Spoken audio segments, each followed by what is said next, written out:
Bueno, muy bien, muchachos. Entonces vamos a iniciar con unas diapositivas que están ya subidas ahí en el Bright Space, en la sesión 4, relacionadas con riesgo y rendimiento, ¿no? Básicamente, a lo que queremos llegar, como en parte de la clase de hoy, es a ese modelo de valoración de activos que es el famoso CAPM. Sí, digamos que, pero inicialmente para llegar a ese modelo de valoración de activos, con esta primera diapositiva lo que buscamos es un poco como dejar en claro ciertos conceptos de riesgo y esa relación indisoluble con el rendimiento. Ahí en el video de inicio se hablaba pues básicamente de dos fuentes de financiación, ¿no? El equity y la deuda. En este caso, ustedes como, por ejemplo, inversionistas en acciones en la plataforma MarketWatch, básicamente lo que están haciendo es, digamos, estar en la parte del equity y ustedes, por comprar una empresa en particular, ustedes esperan un retorno a cambio, ¿no? Entonces, el CAPM lo que va a tratar de responder es, bueno, ¿qué retorno a cambio yo debería esperar como inversionista? ¿Listo? Es como el punto de llegada. Pero para ello, un poco hablar justamente de este concepto de riesgo. En finanzas, la palabra riesgo tiene varias definiciones, ¿no? Entonces, alguien que trabaja, por ejemplo, en banca de inversión, te puede hablar de riesgo de crédito, te puede hablar de riesgo operacional, te puede hablar de riesgo de país. ¿Sí?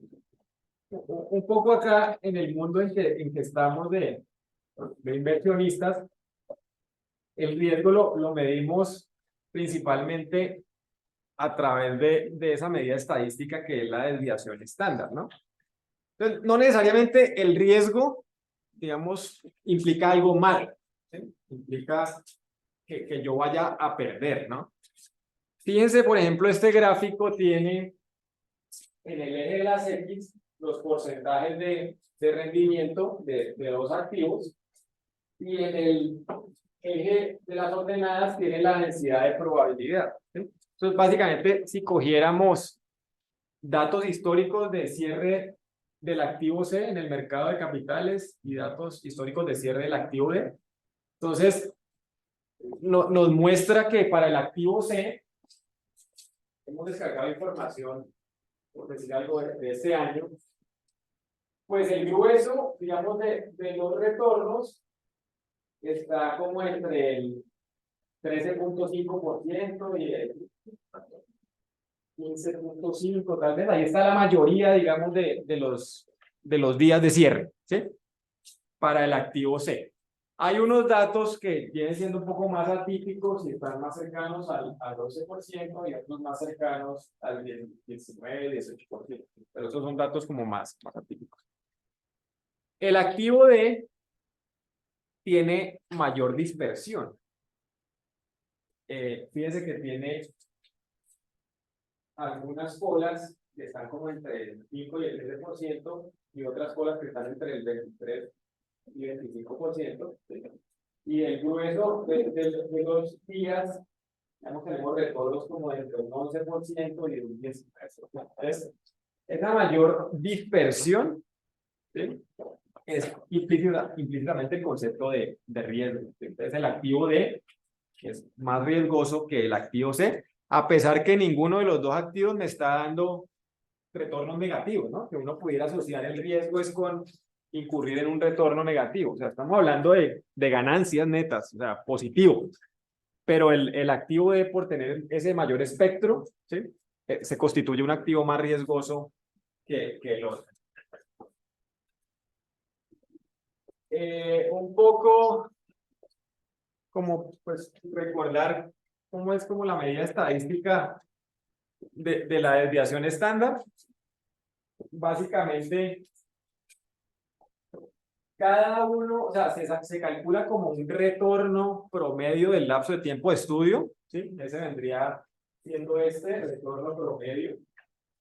Y digamos, se compara o se busca la diferencia versus cada una de las observaciones, cada uno de los días, ¿no? Entonces, esto se eleva al cuadrado para evitar que, digamos, los efectos puedan anularse, ¿no? Porque yo tengo un promedio de 5 y un día el retorno fue 7, entonces ahí tengo un más 2. Pero otro día fue menos 3, entonces sería un menos 2. Y si yo no elevo al cuadrado, pues se cancelan y como que si no hubiera, digamos, desviación, pero sí la hay. Entonces, por eso elevo al cuadrado. Esto digamos que es, si quiero de pronto darle diferentes ponderaciones a las observaciones o que no es tan relevante. Y bueno, entonces es la sumatoria justamente de cada una de esas diferencias de la observación de un día versus el promedio. Y después, para volver a meter, cuando elevé al cuadrado, perdí como la magnitud de las cosas, la proporción de las cosas. Entonces, para volver a la proporción, lo que hago es sacar la raíz cuadrada. Entonces, ahí ya volvió a la magnitud. Ese es como el concepto estadístico de cómo mido la desviación estándar. Una información, pues, puede ser interesante conocerla.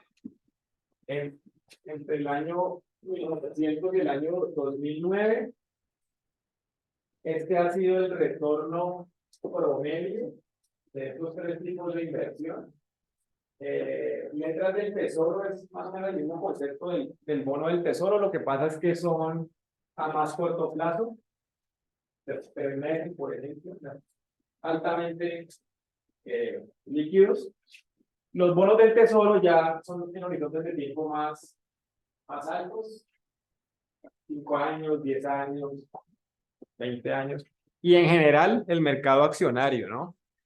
Entonces, pues se aprecia que pues, las acciones es lo más rentable. Pero entonces, mire que esa relación como retorno y riesgo es como indisoluble, ¿no?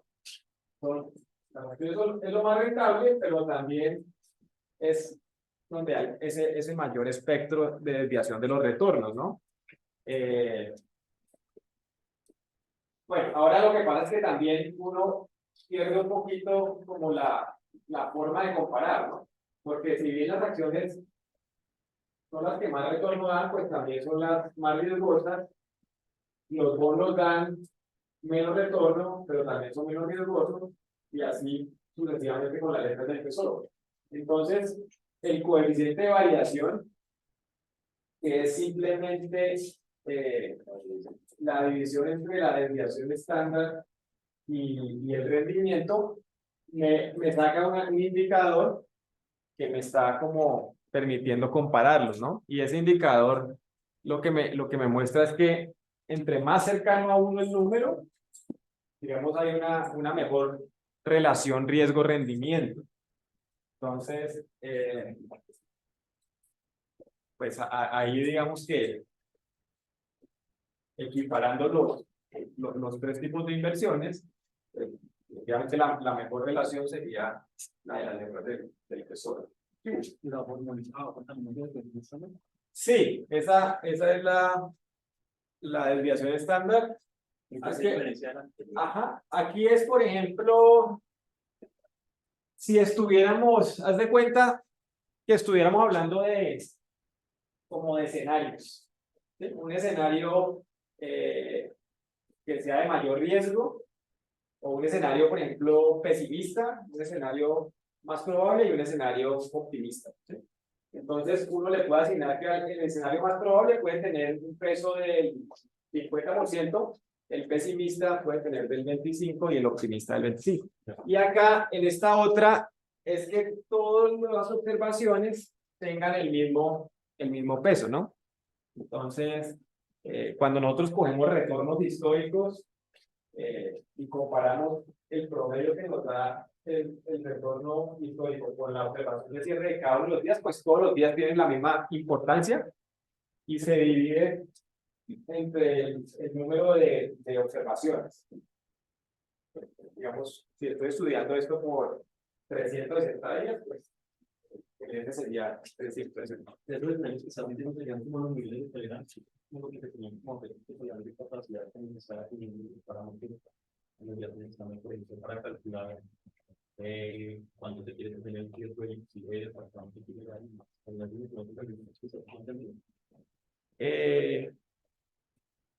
pues no tanto. Esto es más simplemente,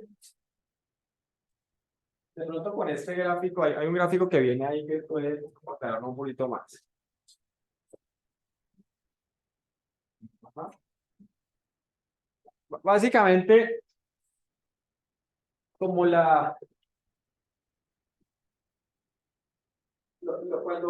cuando uno habla de, por ejemplo, el 99% de las observaciones va a estar en un rango entre menos 3 desviaciones estándar y más 3 desviaciones estándar. Sí, ahí está prácticamente toda la población que estoy observando.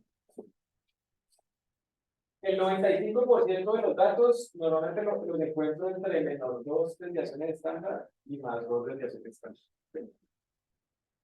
Y el 68% de los datos los encuentro con menos 1 y más una desviación estándar. Entonces, es un poco como en estadística, cómo se comporta la distribución normal, que sigue como ese comportamiento.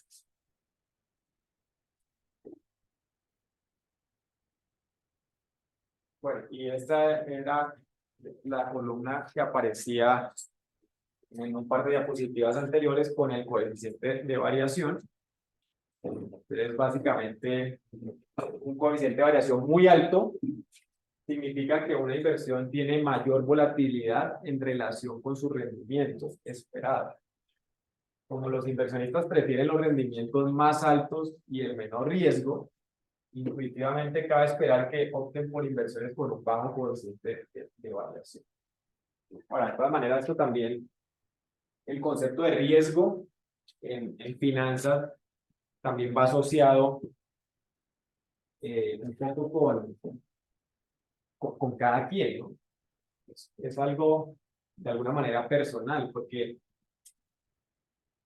ese rango que veíamos del activo D, que iba como desde más 5 hasta más 23, pues no todos estamos dispuestos a ver nuestro saldo de inversión que fluctúe de esa manera, ¿no? Entonces, hay personas que pues tienen más apetito por el riesgo y otras que definitivamente no. Entonces, eso también va un poquito asociado. No sé si han oído hablar de las finanzas conductuales. Finanzas conductuales, pocos que mezclan un poco el comportamiento con, con la psicología, ¿no? De hecho, no sé si yo les hablaba de esto. Entonces, las experiencias negativas pasadas a la hora de invertir pueden pesar en las inversiones actuales, ¿no? Digamos que cuando uno ha perdido, creo que eso le modera un poco ese apetito por el riesgo.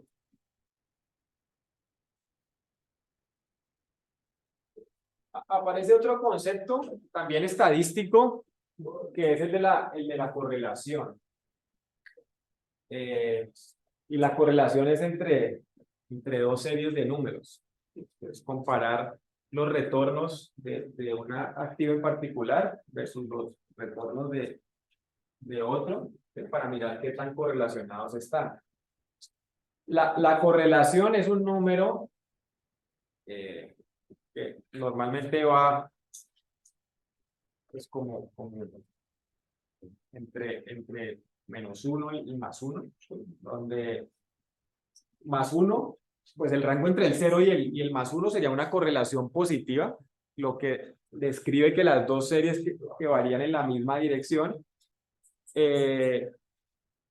y la correlación positiva describe dos series que varían en direcciones. Sí, perdón, gracias. Entonces, la negativa va en direcciones opuestas. ¿Listo? Entonces, y también digamos que no solamente el, el signo, sino también como la magnitud, ¿no? Entre más cercano a uno, más correlacionados están. Entonces acá lo vemos gráficamente. Y estamos hablando aquí como de correlaciones perfectas. Entonces estaríamos hablando justamente como en este caso de esta figura de más uno y en esta del menos uno. Entonces, ¿qué tenemos en las gráficas? Tenemos el eje del tiempo y el eje del rendimiento. Yo, por ejemplo, seleccioné una petrolera, ¿no? Cuando hicimos el ejercicio aquí del modelo de Gordon, entonces vimos que estaba, de acuerdo a ese modelo, subvalorada o infravalorada. Por eso la compré, pues hasta ayer que miré no me había ido bien. Y miro el televisor en Bloomberg y sale una de las noticias que Estados Unidos y Venezuela están como en coqueteo y están como suavizando el tema de las sanciones. Y entonces que por eso el precio del petróleo cae, digamos que no. Entonces, bueno, ahí digamos que... Pero bueno, si tuviéramos dos petroleras, y yo estoy con la Exxon, que si hubiera otra petrolera, ¿qué? Por ejemplo, en una actividad de la clase anterior, Sí. Veíamos, comparábamos bueno, el índice de la con la Nvidia, y era como, tiene datos como más tiradas de Ajá. veamos que era muy similar con la tendencia. Ok. Es como referencia. Sí, normalmente, bueno, Nvidia la comparaban contra el Standard & Poor's 500 o contra el Nasdaq. Ajá, no, Contra el Standard & Poor's.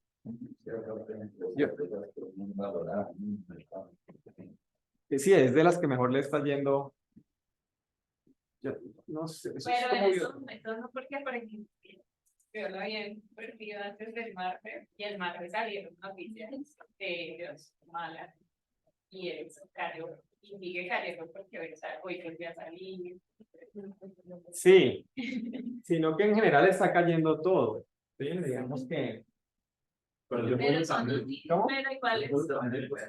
igual está saliendo esta noticia, por ejemplo, Internet Meta y también salió porque también está lo de los Sí, y justamente ahorita como en la segunda parte, pues justamente en nuestro punto de llegada hoy. No, pues invertimos el sábado, pero sí, el sábado. Como el martes temprano, como a las 8 y algo, salió la noticia para que vean. Hay que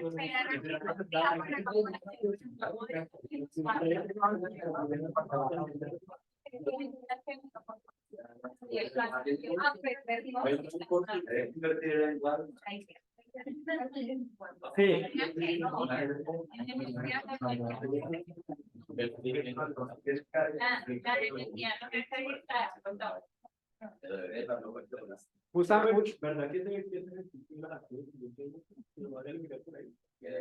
Bueno, podemos buscarle.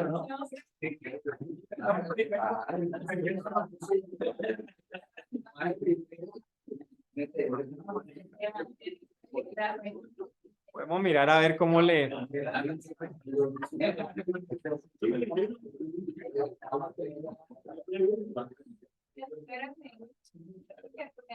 Sí.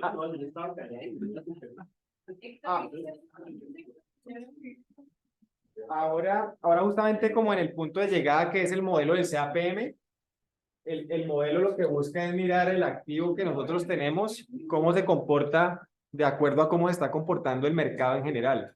¿Sí? Digamos que, pues si al mercado le está yendo bien, pues no hay como en teoría razón para que a un activo en particular le vaya mal, ¿no? No debería uno considerar dentro de tantas posibilidades a una de las que le va mal, ¿sí? Entonces es más o menos como esa la lógica. Pero bueno, entonces dos empresas aquí del mismo sector, ¿sí? Deberían estar muy correlacionadas. ¿Y qué sería una perfectamente correlación de manera negativa? pues que cuando, por ejemplo, el rendimiento de N cae, el rendimiento de N sube, ¿sí? O viceversa, cuando el rendimiento de N sube, el rendimiento de N baja, ¿sí?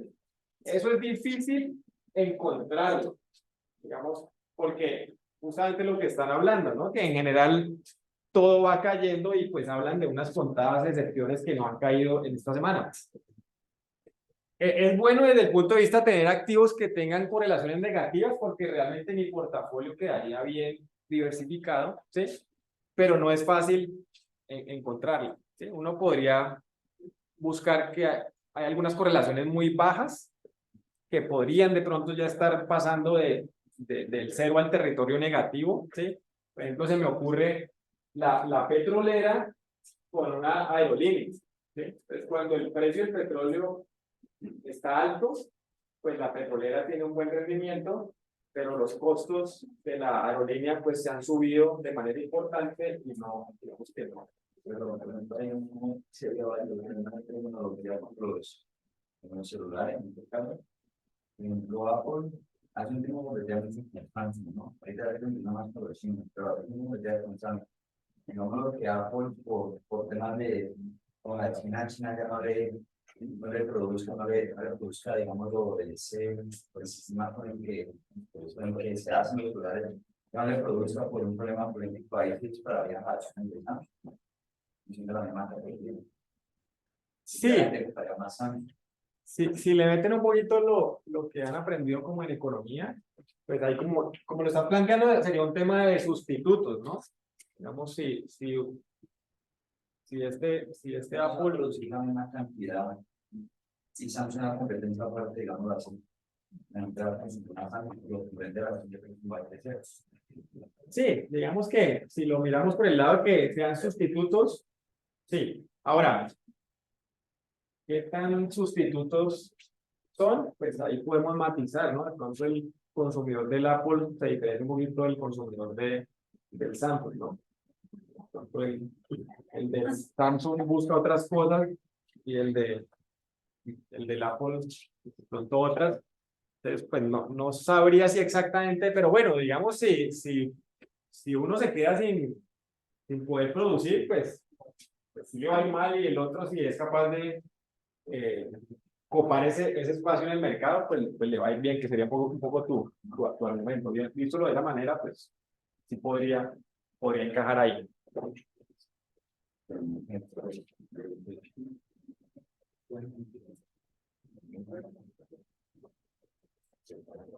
Entonces, un poco lo que les estaba diciendo, básicamente, pues desde el punto de vista del concepto de diversificación, resulta muy interesante tratar de combinar activos que estén correlacionados negativamente, ¿no?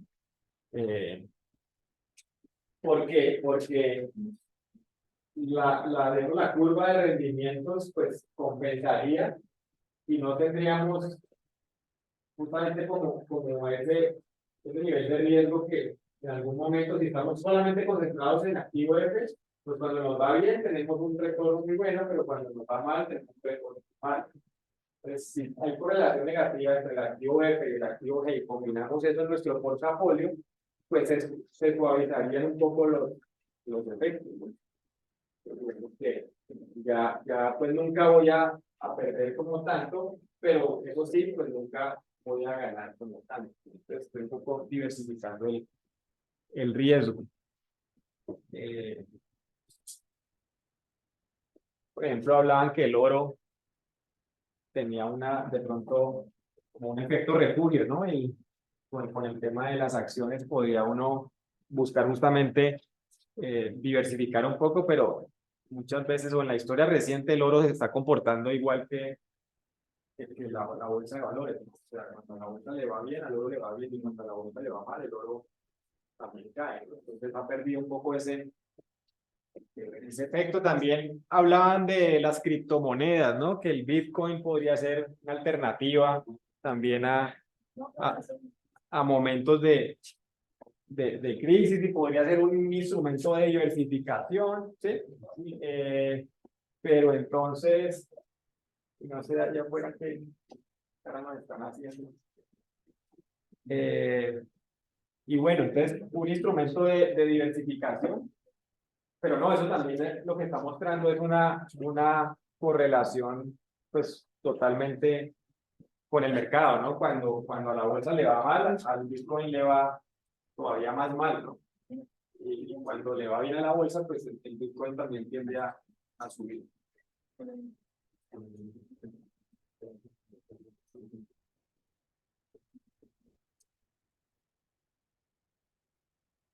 Bueno, y también entra el concepto de diversificación y lo ponen un poco en el plano de no necesariamente invertir en el mismo país, ¿no? Entonces, la diversificación internacional, durante periodos largos, los rendimientos de los portafolios diversificados internacionalmente tienden a desempeñarse mejor.